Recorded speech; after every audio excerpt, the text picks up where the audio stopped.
ದರ ಏರಿಕೆಗೆ ಹಾಸನದ ಜನ ಆಕ್ರೋಶವನ್ನ ವ್ಯಕ್ತಪಡಿಸ್ತಾ ಇದ್ದಾರೆ. ಗ್ಯಾರಂಟಿ ಕೊಟ್ಟು ಈಗ ಬೆಲೆ ಏರಿಕೆ ಮಾಡ್ತಾ ಇದ್ದಾರೆ. ಬೆಲೆ ಏರಿಕೆ ಮಾಡಿದ್ರೆ ಜೀವನ ಮಾಡೋದು ಹೇಗೆ ಅಂತ ಜನಸಾಮಾನ್ಯರು ಪ್ರಶ್ನೆ ಮಾಡ್ತಾ ಇದ್ದಾರೆ. ಗ್ಯಾರಂಟಿಗೆ ಹಣ ಹೊಂದಿಸೋದಕ್ಕೆ ಬಡವರ ಮೇಲೆ ಬರೆ ಹಾಕ್ತಾ ಇದೆ ಸರ್ಕಾರ ಬಂದ ಮೇಲೆ 3 ಬಾರಿ ಹಾಲಿನ ದರ ಏರಿಕೆ ಆಗಿದೆ. ಕಾಂಗ್ರೆಸ್ ಸರ್ಕಾರದ ವಿರುದ್ಧ ಹಾಸನದ ಜನ ಕಿಡಿಕಾರಿದ್ದಾರೆ. ಸರ್, ಇದು ಆಗಲೇಬಾರ್ದಿತ್ತು. ಎಲ್ಲ ಜನ ಮೇಲೆ ಕಷ್ಟ ಆಗ್ತಾ ಇದೆ. ಅರ್ಧ ಲೀಟರ್ಗೆ 2 ರೂಪಾಯಿ 3 ರೂಪಾಯಿ ಜಾಸ್ತಿ ಮಾಡ್ತಾ ಇದ್ದಾರೆ ಅವರು, ಡೈರಿ ಅವರು. ಏನು ಮಾಡೋಕ್ಕಾಗಲ್ಲ.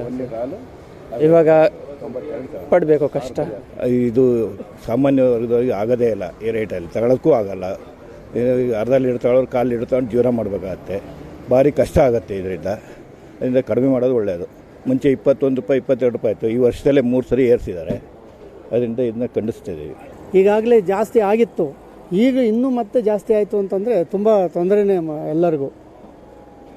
ಅದು ಇವತ್ತಾಗಲೇ ನೋಡಿದ್ರೆ ನಮಗೆ ಅಲ್ಲಿ 31 ರೂಪಾಯಿ ತಗೊಂಡ್ಬಿಟ್ರು. ನಾವು ಬೆಳಗ್ಗೆ 27 ಅಂತ ಹೋದರೆ 31 ತಗೊಂಡ್ರು. ಈ ರೀತಿ ಜಾಸ್ತಿ ಆದರೆ ಭಾಳ ಕಷ್ಟ. ಎಲ್ಲದೂ ರೇಟ್ ಜಾಸ್ತಿ. ಹಾಲಿಂದು ಇನ್ನೂ ಜಾಸ್ತಿ. ಕರೆಂಟ್ ಬಿಲ್ಲು ಈಗಾಗಲೇ ಜಾಸ್ತಿ ಇದೆ. ಈಗ ಫ್ರೀ ಅಂತ ಮಾಡಿಬಿಟ್ಟು ಈಗಾಗಲೇ ಜಾಸ್ತಿ ಮಾಡಿದ್ದಾರೆ.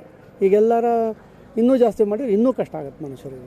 ಈಗ ಒಂದು 2 ವರ್ಷದಿಂದ 2-3ನೇ ಸತಿ ಜಾಸ್ತಿ ಆಗ್ತಿದೆ. ಈಗ ಅವರ ಕೆಲಸ ಕಾರ್ಯಗಳಿಗೆ, ಅವರ ಘೋಷಣೆಗಳಿಗೆ ದುಡ್ಡು ಬರ್ಸೋ ಸಲುವಾಗಿ ಈಗ ಸಾಮಾನ್ಯ ಜನಗಳ ಮೇಲೆ ಇದು ತುಂಬ ಹೊರೆ ಆಗ್ತಿದೆ.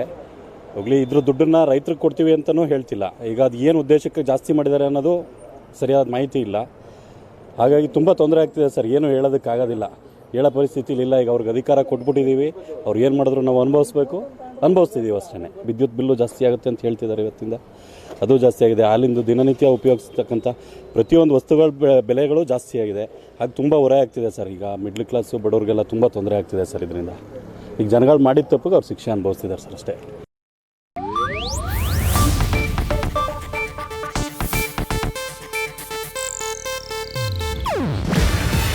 ಇದು ಏಷ್ಯಾನೆಟ್ ನ್ಯೂಸ್ ನೆಟ್ವರ್ಕ್ ಪ್ರಸ್ತುತಿ. ನೀವು ನೋಡ್ತಿದ್ದೀರಾ ಏಷ್ಯಾನೆಟ್ ಸುವರ್ಣ ನ್ಯೂಸ್.